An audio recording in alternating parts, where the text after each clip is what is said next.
Hey everyone, it's the middle of the year, which means it's time to make my first list of 2022. Here are my top 5 Indian films from January to June.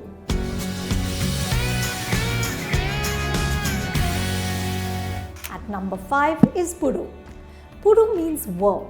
The film is a deeply disturbing character study of a monstrous casteist bigot played with incredible nuance and depth by Mammootty. Firstly, it's incredible to see a megastar like him play a character as unlikable as Kuttan. But the real miracle is that he and debutante director Rathina also force us to acknowledge Kuttan's humanity. There are scenes in which he's vulnerable and even moving.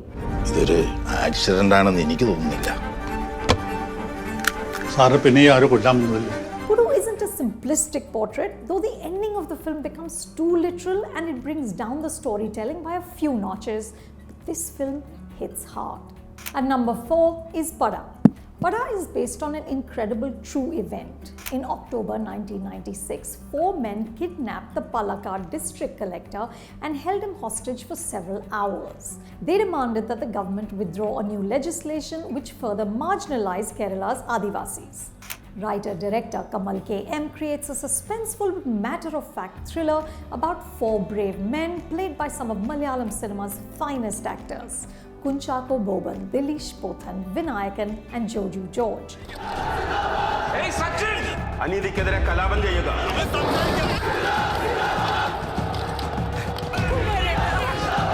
Please don't do it. Ayangali Pada.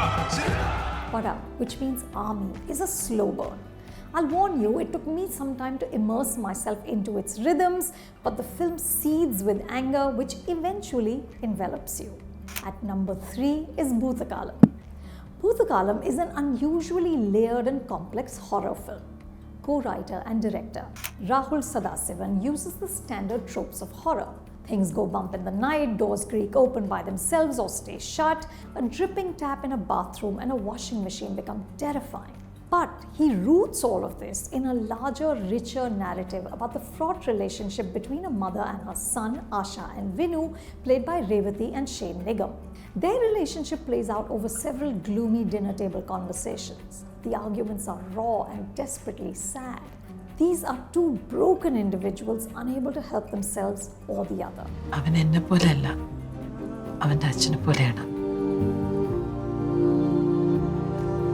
The film sets up a suspenseful ambiguity.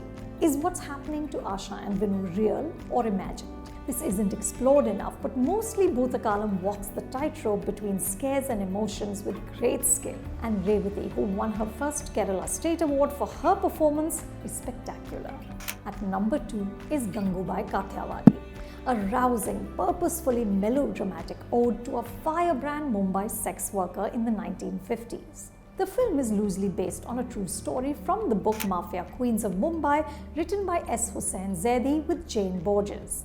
But in the hands of director Sanjay Leela Bhansali, those 30 pages become a glorious saga about a woman who refused to be defined by her circumstances. As the titular Gangubai, Alia Bhatt is dazzling. अरे जब शक्ति, संपत्ति, सद्बुद्धि ये तीनों ही औरतें हैं, तो इन मर्दों को किस बात का गुरूर?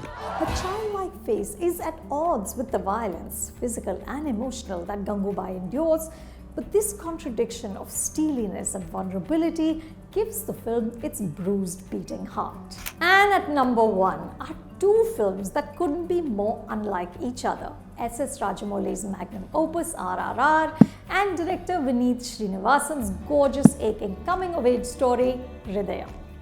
I'm a great admirer of ambition and audacity in the movies, and RRR is soaked in both. The scenarios that writer-director S.S. Rajamouli and Vijayendra Prasad, who has written the story, concoct in this historical fiction are deliriously over the top.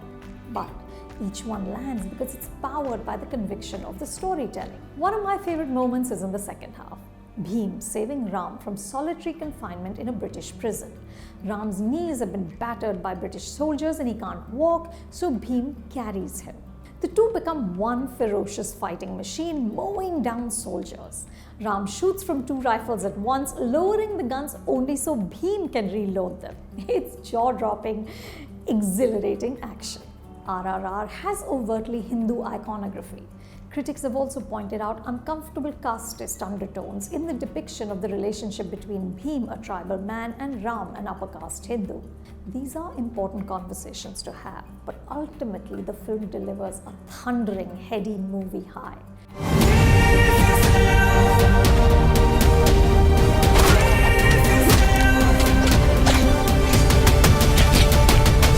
It is the ultimate triumph of a filmmaker's imagination.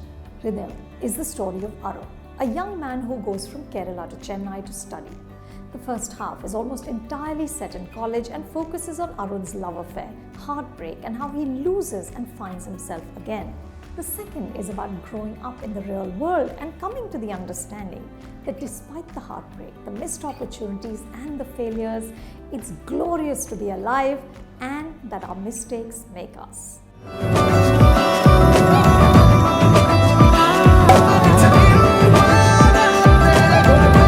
The actors Pranav Mohanlal as Arun, Kalyani Priyadarshan as Nitya, and Darshana Rajendran as Darshana deliver authentic, unshowy performances.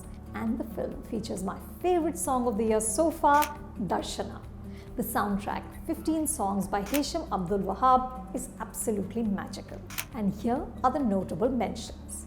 Zombivili. Zombivili is a charming and hilarious Marathi film about zombies in Dombivli. Director Aditya Sarpottar places the undead in the sprawling mini-city outside of Mumbai. The result is a film that delivers fun, frights, and a timely critique of gentrification, class warfare, corruption, and greed. Jana Gana Mana. Jana Gana Mana is a long film with way too much going on. But somehow, director Dijo Jose Anthony and writer Sharis Mohammed make it land. The film has strong performances by Suraj Venjaramudu and Prithviraj Sukumaran. Despite the clunky stretches, there is a righteous rage that powers the film. The first half of KGF Chapter 2. I know that films must be evaluated as a whole, but my response to the first and second half of KGF Chapter 2 was dramatically different. The first half seduced me with its flamboyance and swagger, Prashant Neel's conviction that more is more, and Yash's outsized machismo delivered a thrilling big screen experience. The second half left me exhausted, so big applause, but mostly for the first half. Sharma Ji Namkeen. Sharma Ji Namkeen asks us to imagine two actors, Rishi Kapoor and Paresh Rawal, as one character. It's a tall order, but director Hitesh Bhatia makes the transition seamless. Sharma Ji Namkeen is a charming film about a retired middle-class man who finds a new life as a chef at kitty parties.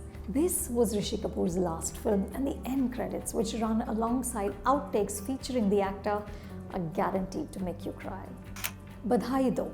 Badhai Do, a spiritual sequel to Badhai Ho, passionately advocates for inclusivity and acceptance. The film about a lavender marriage between a gay man and a gay woman has stellar performances by Rajkumar Rao and Bhumi Pednekar, and a climax that is guaranteed to convert even the most homophobic heart. Shiva Chadda is absolutely glorious. And the last one, Bhool Bhulaiya 2. Now, I'm not a big fan of horror comedies. The genre is usually just an excuse for sloppy writing, loud acting, but in this sequel, director Anis Bazmi and writer Akash Kaushik managed to combine the cheerful silliness of the format with a story that continues to twist and turn until the end. And when the film falters, the formidable Tabu takes over. And Karthik Aaryan adds just the right touch of goofy charm. So that's my list for the first half of 2022. What have been the hits and misses for you? Tell us in the comments below.